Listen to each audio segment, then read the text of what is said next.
Hi everyone, and welcome to another tutorial. In this video, I'm going to show you how to easily change the palette of your projects. So just as an example, I have this comp all set up. I have my palette pre-comp here in the top left corner, and I can turn off the visibility if I want to, but I like to keep it just for reference. And then you can see, if I lock this, when I open my palette comp, when I change the organization of my layers, it changes in my main comp. So now let's say I want to try a different palette altogether. I have my palette 2 pre-comp, and all I have to do is click on my palette comp and then alt-click and drag to swap the pre-comps. It's the same deal where if I reorganize, it'll change the color of my main comp. So I find that this is an easy way to stick to my palette and to swap out palettes as needed. So let me show you how I set this up.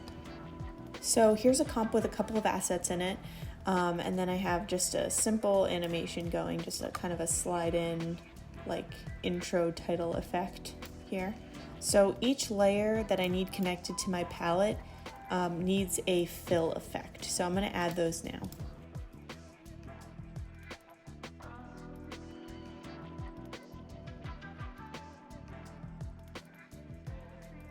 Perfect, so now that my comp looks absolutely atrocious, I'm gonna start making my palette to brighten it up a little bit. So first I'm gonna make a comp. I'm gonna call this palette 1. I'm gonna make the height 500 and then the width 500 times 4. My palette's only gonna have 4 colors, so you can make this as wide as you need it for as many colors as you need. Now I'm gonna make a new square, and this is going to be the basis of my swatch. So I'm going to switch this to 500 by 500. It doesn't need to be perfectly lined up. Things could be overlapping. It doesn't have to be perfect. This is just the way that I like to set it up. So I'm going to duplicate this to make 4 swatches and then spread them out evenly. So now I'm going to change the colors of my palette. So it looks something like this. And then I'm also going to label each layer just to keep things organized for later. So once this is all set up, you can make as many palettes as you want. I'm going to make sure to keep it in its own folder just to keep them organized. But other than that, we're ready to continue on to the next step. Let's go back into our main comp and link our assets to the pre-comp we made. So for this to work, we're going to always keep the palette at index 1. So it should always be in the very first spot. I'm gonna make this smaller and then put this into the corner. And I like to just keep it there for reference. If you do this, make sure to put it as a guide layer so that it doesn't export with the rest of your project. So next I'm gonna add slider controls to each layer and set them in ascending order.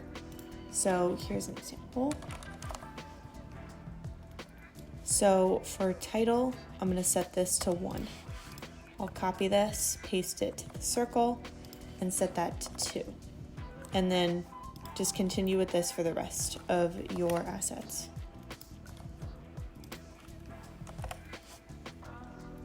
So next I'll click back on my title layer because this is just the top, so I'm starting from top to bottom.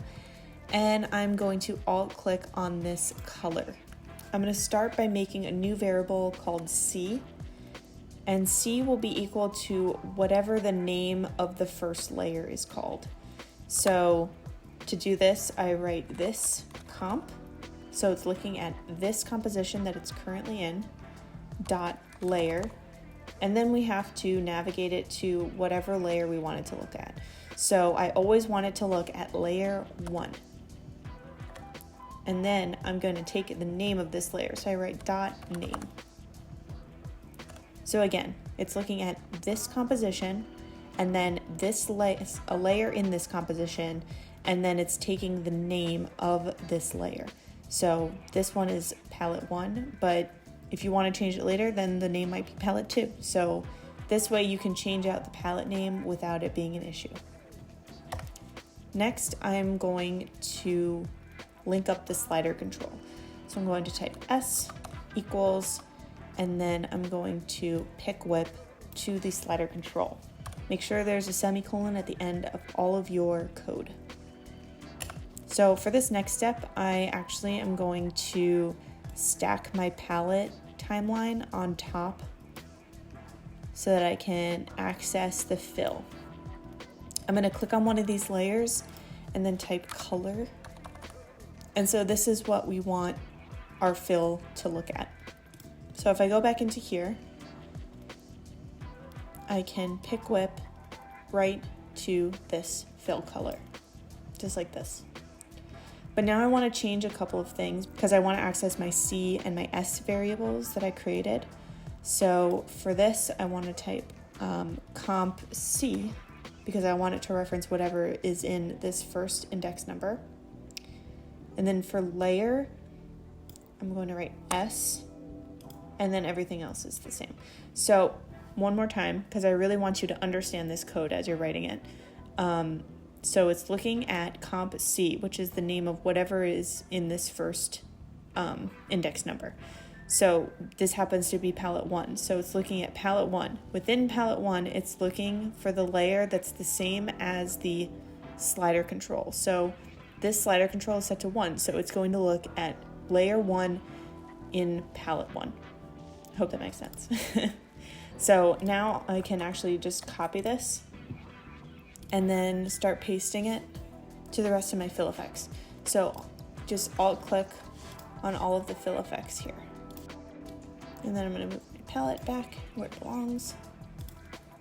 So I'm going to lock this layer so it doesn't move. And now when I open palette 1 and I move around my layers, it works. So you're probably wondering why we're using slider controls. And if we use this example, say I want the title to be the same as this text background. My text background, it's set to layer 3. So I could set this to layer 3 and now they can be the same.